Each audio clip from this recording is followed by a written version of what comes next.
If you lead with a giving heart and you really go after something like, how can I add value to other people? You'll feel fulfilled.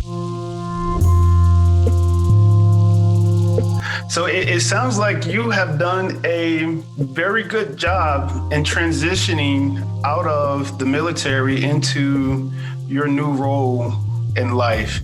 And so you were talking earlier, before we started recording, that everybody needs something to get into. Yeah, you got it. So if you're listening to this right now, it means you're breathing, thankfully. But you have purpose, you have a mission, and you just have to find it. Whether it's, real estate investing, or you want to join a club or start your own, find a hobby, find your passion job, whatever it is, you got to go for those things because you've got one life to live, and we've all experienced loss. And I think a lot of it, to me, if you lead with a giving heart and you really go after something like, how can I add value to other people? You'll feel fulfilled. When I left the service, I remember driving around the San Francisco Bay Area, I looked at this homeless veteran on the side of the street as I'm pulling off an intersection or the highway.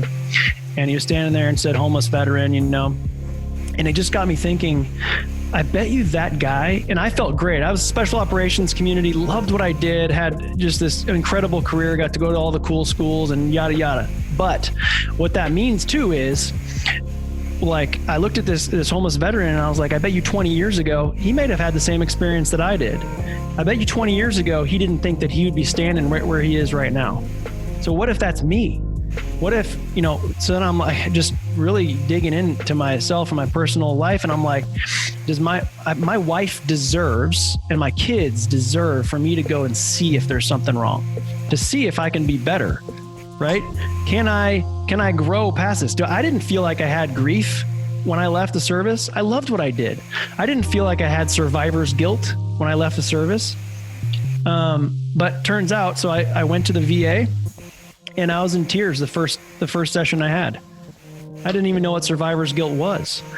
And man, it really hit me. So after that, I went through prolonged exposure therapy for 18 months and cognitive processing therapy for another 18 months. And I was just like, okay, as long as I'm putting tools in my toolbox and I'm learning and growing, it's gonna be worth my time to do this. So I